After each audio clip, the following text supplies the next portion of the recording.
Hello అందరికీ. ఒక్కసారి బోటి కర్రీ ఈ విధంగా చేయండి, అస్సలు వదిలిపెట్టరు. ఫస్ట్ బోటిని ఇలాగా బాయిల్ చేసుకోవాలండి. ఇలాగ బాయిల్ అయిన తర్వాత శుభ్రంగా క్లీన్ చేసుకొని పక్కన పెట్టుకుందాము. ఇప్పుడు ఒక మిక్సీ జార్ తీసుకొని దాంట్లో ఒక పెద్ద సైజు ఉల్లిపాయను ఇలా కట్ చేసుకొని వేసుకోవాలి. అలాగే 3-4 పచ్చిమిర్చి, కొద్దిగా కొత్తిమీర వేసుకొని గ్రైండ్ చేసుకుందాము. చూడండి, ఇలాగా మెత్తని పేస్ట్ లాగా గ్రైండ్ చేసుకోవాలండి.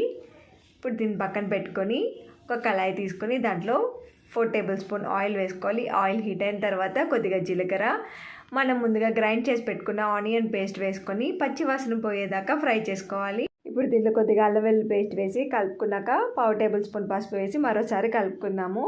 ఇప్పుడు దీంట్లో శుభ్రం చేసి పెట్టుకున్న బోటి వేసుకొని కలుపుకోవాలి. ఇలా కలుపుకున్నాక 10 మినిట్స్ ఉడకనిద్దాము. ఇప్పుడు ఒకసారి కలుపుకొని దీంట్లో సన్నగా కట్ చేసి పెట్టుకున్న 2 మీడియం సైజ్ టమాటాను వేసుకోవాలండి. అలాగే దీంట్లో రుచికి తగినంత ఉప్పు, 1.5 స్పూన్ కారం వేసుకోవాలి. ఒకవేళ మీరు కారం ఎక్కువ తింటే 2 స్పూన్స్ వేసుకోండి. ఇప్పుడు ఒకసారి కలుపుకున్న తర్వాత కొద్దిగా కొత్తిమీర, 1 గ్లాస్ వాటర్ పోసుకొని ఒకసారి కలుపుకుందాము. ఇప్పుడు మూత పెట్టుకొని ఉడికించుకుందాము.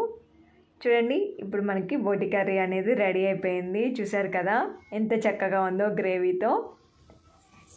ఇప్పుడు పైనుంచి కొంచెం గరం మసాలా పౌడర్ వేసుకొని ఒకసారి కలుపుకుందాము. అంతే అండి, ఎంతో టేస్టీగా ఉండే బోటి కర్రీ రెడీ అయిపోయింది.